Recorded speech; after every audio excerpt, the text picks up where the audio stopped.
Hi, everyone. Thank you for joining us. I'm Bailey Howard Leonard. I'm a board member with the Permian Basin Adult Literacy Center, and I would like to thank you for joining our live author stream with Phaedra Patrick. And a big thank you to Southwest 66 Credit Union for sponsoring our 2023 live streams. Hi, Phaedra. How are you? Hi, it's great to join you. How's the weather over there across the pond? It's been really strange. So I'm near Manchester, probably is my closest city. It's been heat wave one week. It's been raining the next week. At the moment, it's just a bit cold. Autumn setting in now, I think. So, and it's about 6 o'clock in the evening here, so it started getting a little bit dark already. Mother Nature just can't decide what's going on. I think that's true for all of us right now.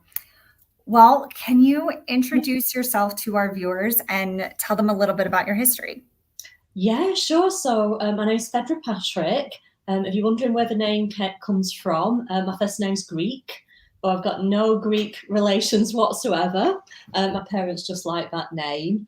But a lot of people think I'm Irish because I'm called Patrick and I've got red hair.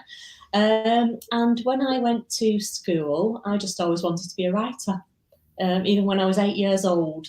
But I come from the second most deprived town in the UK, and I just thought that people like me didn't become writers, so I didn't even try it for a long time. But when I eventually did, I think I wrote 6 or 7 novels, but were all rejected until I kind of actually made it with my first novel, which was The Curious Charms of Arthur Pepper.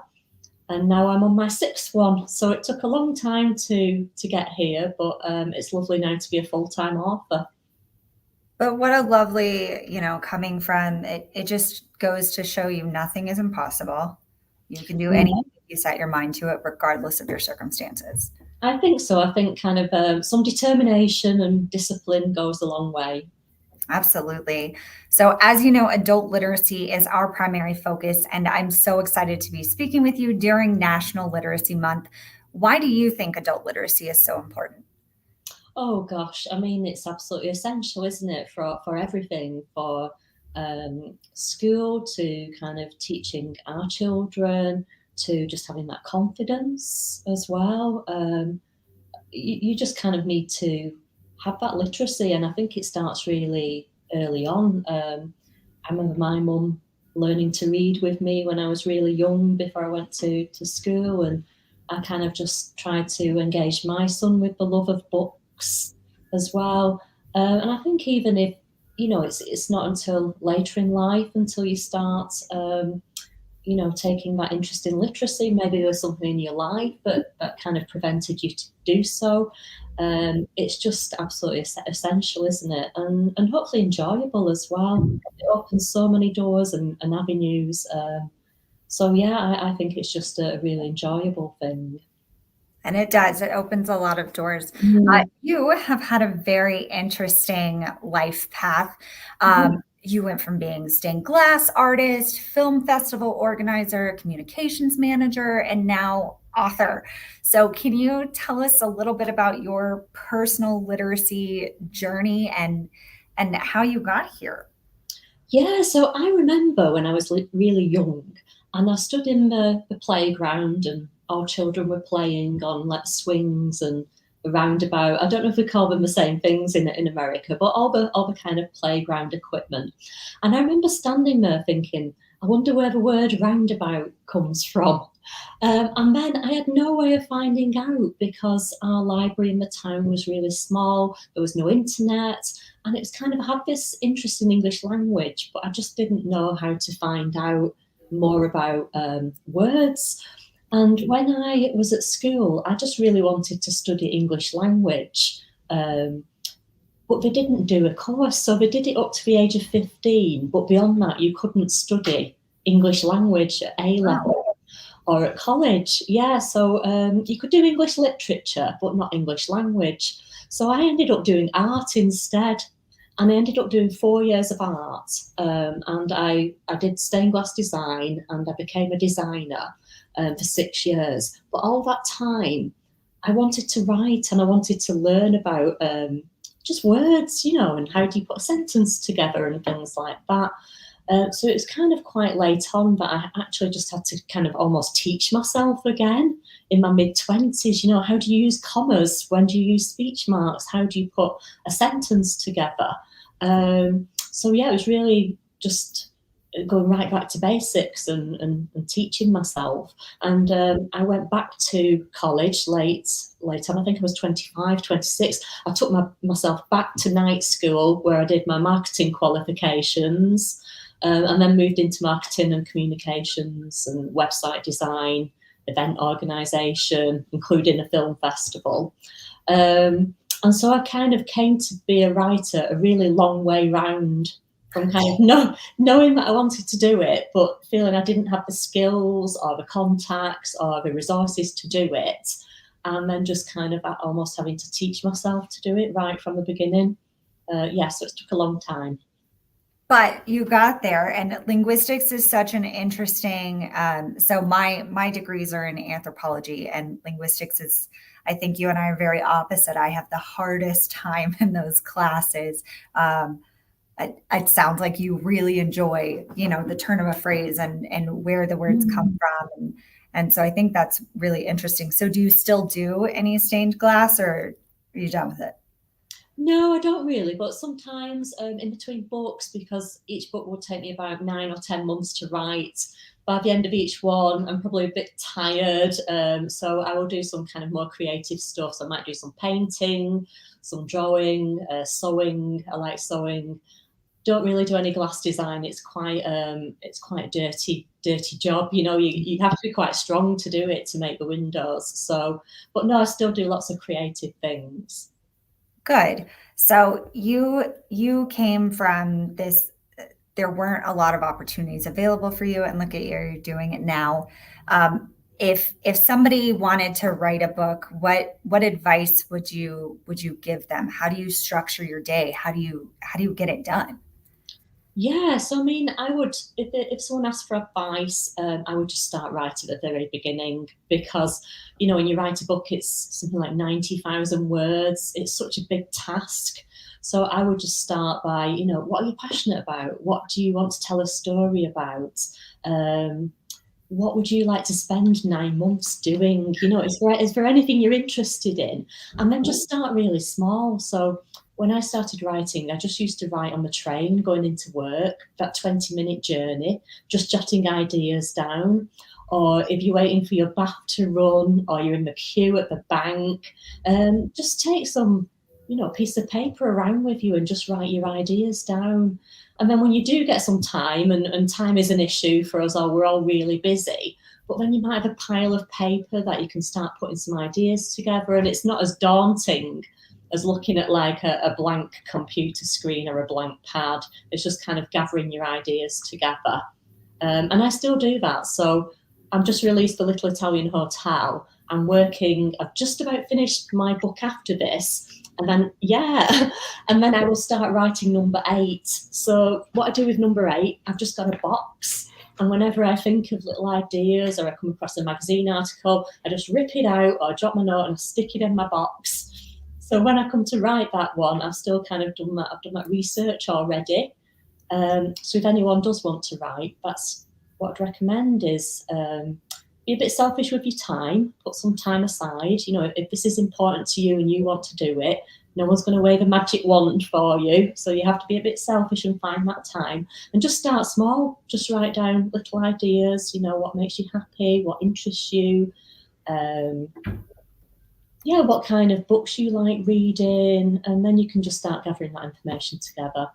And if anyone is interested, so on my website, which is phaedrapatrick.com, I've done an A to Z of writing tips. So just things I've learned over the years. Some of it's small, some of it's bigger.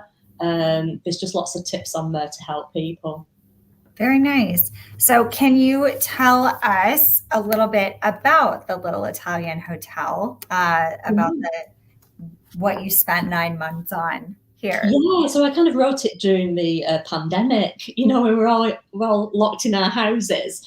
And I thought, gosh, I really, really want to write about somewhere sunny, somewhere beautiful, somewhere inspiring. So I thought Italy. Italy sounds like a lovely place to spend my time if it's only in my head. And I like the idea of this character. She's called Ginny Splinter, and she thinks she's got the perfect life. Her job is to go on the radio and offer advice to listeners who phone into her radio show. And she's been married for 25 years to Adrian. She thinks she's got the perfect marriage. She loves offering her advice. And then on her 25th wedding anniversary, she books this gorgeous hotel and this Italian holiday for her husband. But he turns around and asks her for a divorce instead. So she's absolutely heartbroken. But what she does, certain circumstances drive her to actually go live on her radio show. And she tells her husband, instead of taking him on holiday with me for our anniversary, I'm going to invite 4 heartbroken strangers to join me in Italy instead. So the book is about Ginny taking 4 strangers to Italy, and they embark on this holiday of healing and fun to try and mend their broken hearts. So can you read a selection for our viewers? Yeah, sure. So this is when Ginny, she just arrives in Italy. So Ginny gripped her seat and rested her forehead against the side window, watching as road signs and grey tarmac sped by for miles until they filtered out to rows of trees and little trattorias. She spotted a hotel that looked like a white castle on top of a hill and swallowed a sigh. This is my friend Gianfranco's hotel, Nico said as he pulled off the road. He will collect the other 3 guests in his minibus. The vehicle has air conditioning and he will enjoy telling them all about it. He drove through open black iron gates and crunched to a halt. A battered sign read, Hotel Splendido, Benvenuti. Nico got out and opened the minibus door for Ginny. He performed a small bow and swept his hand toward the building. I am pleased you are here, he said. My home is your home. Ginny stepped out and breathed in the warm, tranquil air. The hotel's white walls peeled prettily, and pale green window shutters added a splash of colour. She could smell pink bougainvillea and lemons, and evening sunlight glistened through the trees, making everything seem more enchanting. The sound of distant church bells chiming and the trickle of water made her heart swell. You like the hotel? Nico asked. Oh yes, Ginny nodded. Very much. This way, he beamed. Inside the hotel, the terracotta floor tiles felt cool through the soles of Ginny's sandals. The hallway was long and its uneven walls displayed black and white photos of people she assumed were Nico's family. They looked like a serious bunch. Glancing through a door, she saw a wooden farmhouse table and copper saucepans on shelves. She could smell cooked tomatoes, oregano and fresh bread. Everything looked homey, yet the hotel had a strange air, as if it had been closed off for the winter, and sheets covering everything had only just been whisked off. Nico selected a key from a hook on the wall, number 5. My very best room, he announced, the bridal suite. Ginny gripped the strap of her handbag. She followed Nico up the creaky wooden stairs, leaving her first guest, Curtis, in the hallway. When Nico opened the bedroom door, Ginny wasn't expecting the sea of coral and lemon. The bed, desk and small chair looked as tired as she felt. Not a great way for couples to start married life. The room didn't look like one she'd seen on the website, or perhaps she was mistaken. She took a moment trying to find something positive to say. What a colourful room! She walked towards the window and looked outside. The view is beautiful. Grazie. Nico presented the ensuite bathroom to her and the pile of towels topped with tiny guest soap. Perhaps you would like juice, coffee, or a bowl of soup. I made it fresh today, my mama's recipe. Kindness was just what Ginny needed, and it also made her wilt. Soup and a glass of juice would be lovely. They both paused, not sure who should speak next. Nico went first. The others will arrive later tonight. Would you like your soup served in the dining area or...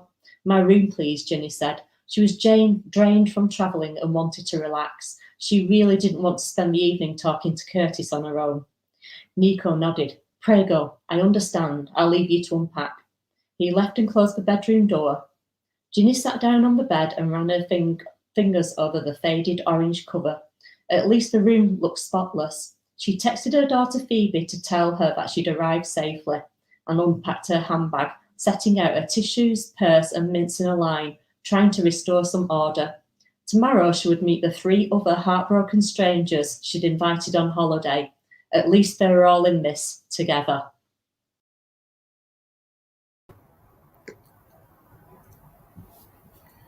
Jenny, Curtis, Edna, Heather, Eric, and Nico are quite the eclectic collection of characters.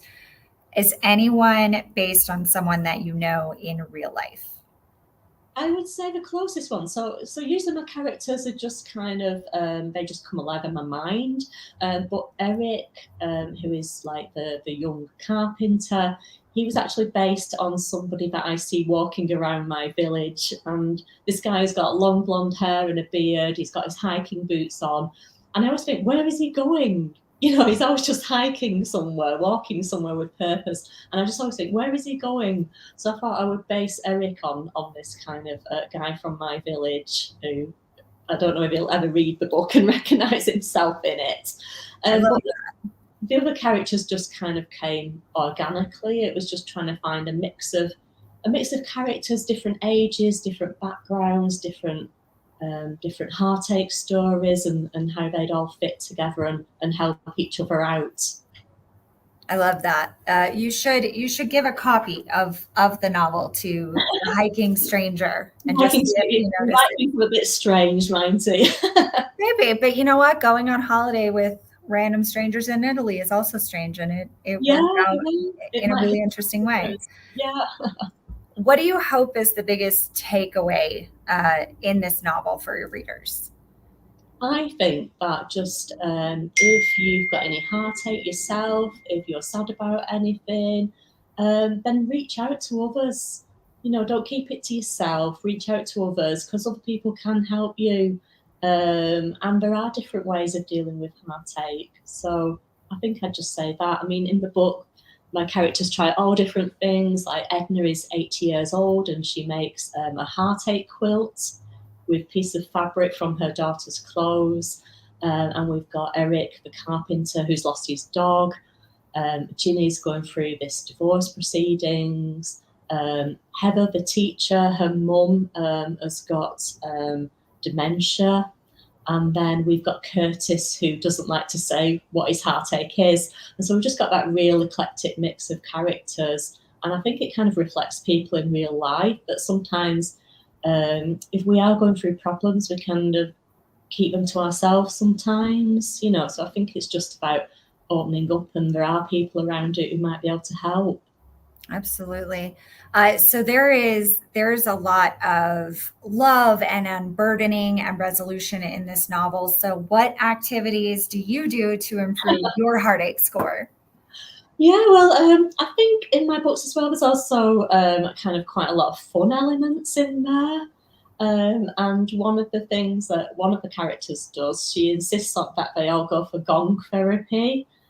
So they lie down and there's these big gongs hit around them, which is supposed to release the energy in the body. And so as research for the book, I actually went and did some gong therapy myself, this sound healing bath. So that was quite interesting.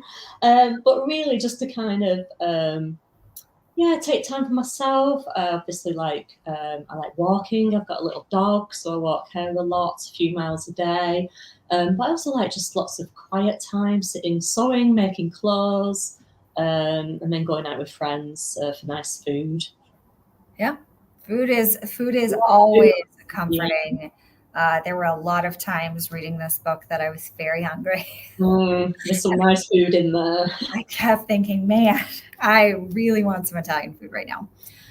Because I love reading, and I think it's pretty clear you do too. What are you currently reading, or what have you read recently that you loved?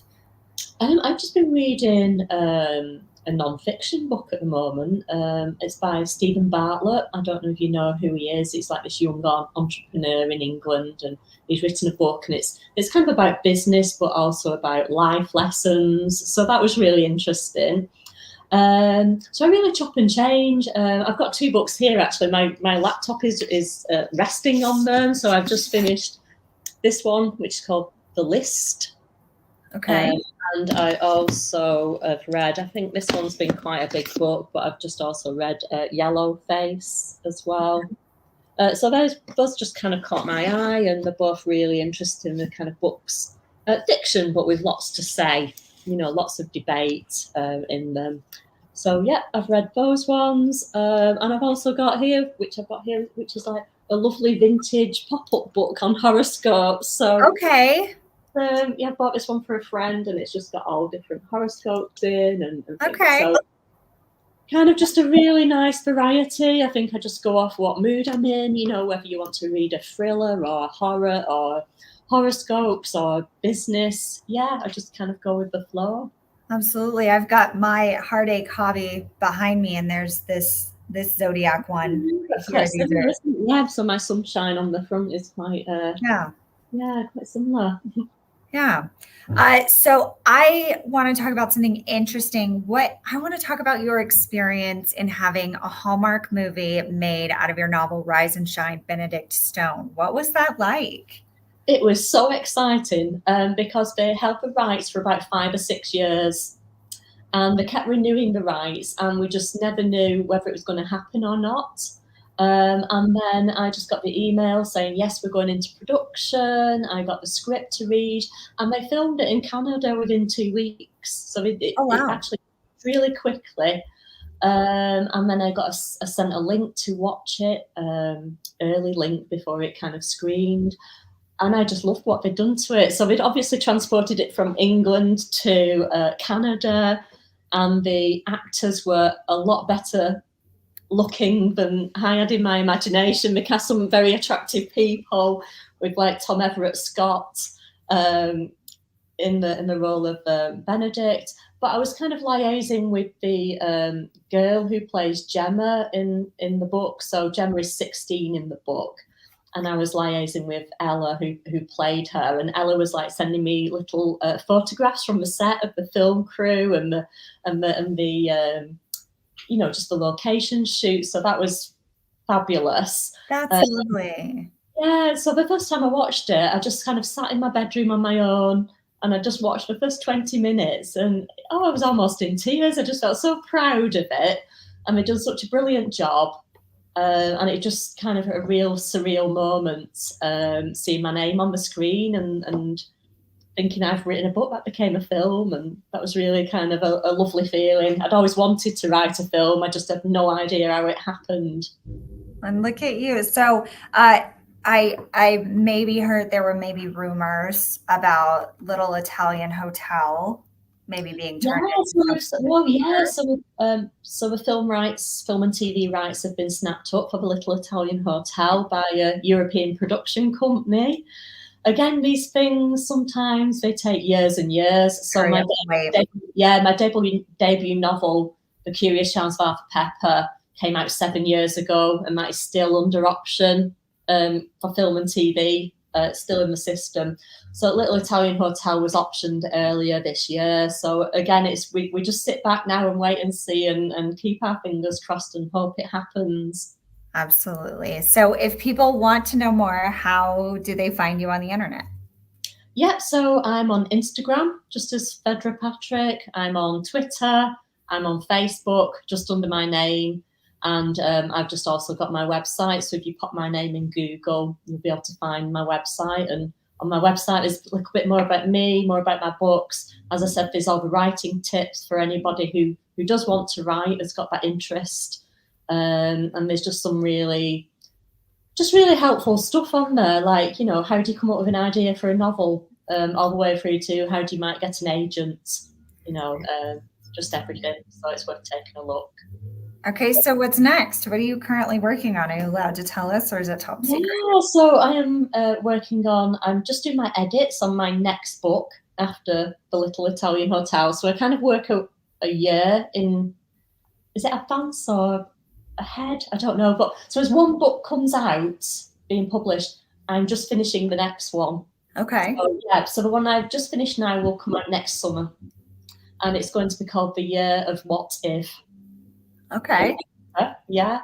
And I don't think I've got my head around how to pitch it yet. So it's about a woman who comes from a very superstitious family, and she's about to get married for the second time in a month's time. and her family drag her to see a fortune teller. And the fortune teller says, the man you're about to marry isn't the one. And the one who's waiting for you, you actually met him on your gap year from university while you were traveling 20 years ago. So before she gets married, this woman decides to go and visit her exes that she met while she was traveling 2 decades ago to see if one of those guys might be the one instead of the man she's going to marry. Wow.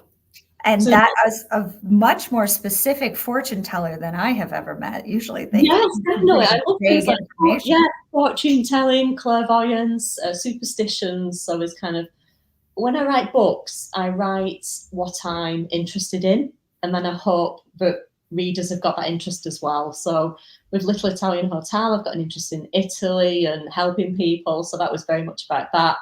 With The Year of What If, that's very much about superstitions and fortunes, and there's some history of mediums and clairvoyance in there, and then we also have some fun about this woman who's on the verge of getting married and then going back on her gap year and traveling around Europe again, and meeting up with these people from her past. Can I ask how many ex-boyfriends did she have in that year period?